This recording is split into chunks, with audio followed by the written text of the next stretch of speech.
Banking system గురించి ఎక్కువ information ఇచ్చి కన్ఫ్యూజ్ చేయకు, ఎందుకంటే కన్ఫ్యూజన్లో సినిమా స్టోరీ మర్చిపోతా. అంటే జీబ్రా మూవీ చూసేసానండి. ఎలా ఉందంటే ఎలా ఉంది సార్? రకరకాలుగా ఉంది మాస్టర్. ఇదొక రాడ్ మూవీ అయితే కాదు, అలాగని సూపర్ బంపర్ అనిపించే మూవీ కూడా కాదు. మనందరికీ సత్యదేవ్ గారు కానీ ఆయన మూవీస్ కానీ చాలా ఇష్టం. ఆయనకు ఒక మంచి హిట్ పడాలని కోరుకుంటాం కూడా. బట్ అన్ఫార్చునేట్లీ జీబ్రా మూవీ ఆయనకు హిట్ ఇవ్వడం కష్టమే అనిపిస్తుంది నాకు. ఎందుకంటే too many characters, too much information about banking system, గందరగోళంగా ఉంటుంది story telling, confusing characterisation of villain. ఒక పాయింట్లో స్ట్రాంగ్ విలన్లా స్టార్ట్ చేసి మధ్యలో ఫ్యామిలీ మ్యాన్ని చేసి ఎండ్లో ఈయన విలన్ కాదు హీరో అన్నట్టు చూపిస్తారు. ఇంకా సునీల్ క్యారెక్టర్లో కామెడీతో మిక్స్ చేసిన విలనిజం చూపించడానికి ట్రై చేస్తారు, బట్ అది వర్కౌట్ అవ్వదు.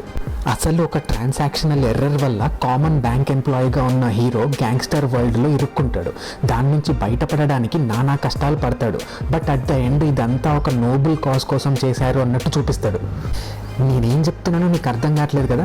ఎగ్జాక్ట్లీ ఇదే. ఏం చెప్పాలనుకుంటున్నారు అనేది క్లారిటీ ఇవ్వరు, అటు ఇటు తిప్పుతారు స్టోరీని. ఓవరాల్ కంటెంట్ బాగున్నా కూడా ఎగ్జిక్యూషన్లో ఫెయిల్ అవ్వడం వల్ల చాలామంది జనాలకు కనెక్ట్ అవ్వదు ఈ మూవీ. నాకు ఇప్పుడు అర్థమవుతుందండి లక్కీ భాస్కర్ ఎందుకంత బ్లాక్ బస్టర్ అయిందో. క్రియేటివ్గా బొక్కలో సినిమా అది, బట్ స్కామ్ 1992ని ఒక క్లియర్ వేలో జనాలకు అర్థమయ్యేలాగా అడాప్ట్ చేసుకొని జనాలు కనెక్ట్ అయ్యే ఎలిమెంట్స్ని పెట్టి తీశారు కాబట్టి హిట్ అయింది ఆ మూవీ. బట్ ఈ మూవీలో సింప్లిసిటీ ఉండదు స్టోరీలో, అండ్ జనాలు కనెక్ట్ అయ్యే ఎలిమెంట్స్ కూడా ఉండవు. బ్యాంక్ ఎగ్జామ్స్కి ప్రిపేర్ అయ్యే వాళ్ళకి టెస్ట్లా ఉంటుంది ఈ మూవీ. కామన్ ఆడియన్స్ని కనెక్ట్ చేయడంలో ఫెయిల్ అవుతుంది ఈ మూవీ. ఇంకా ఇది కూడా ఒక మిస్డ్ ఆపర్చునిటీ లాగా మిగిలిపోతుంది అనుకుంటానండి సత్యదేవ్ గారికి. బట్ సత్యదేవ్ అన్న నువ్వు డిసప్పాయింట్ అవ్వకు. సపోజ్ సినిమా పోయింది, ఇంటికి వెళ్ళిపోతావా?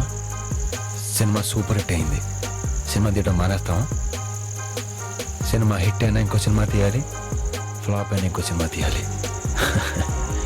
మనకి సినిమా తప్ప ఇంకేం తెలియదురా. నువ్వు ఒక మంచి సినిమాతో వస్తే బ్రేక్ ఇవ్వడానికి ఆడియన్స్ ఎప్పుడు వెయిట్ చేస్తూనే ఉంటారు. That's it from this review అండి. ఈ వీడియో కనుక మీకు నచ్చితే లైక్ సబ్స్క్రైబ్ చేసుకోండి, బాగుంటుంది. మీరు కూడా ఈ మూవీని చూసుంటే మీకు ఎలా అనిపించిందో కామెంట్ సెక్షన్లో మెన్షన్ చేయండి.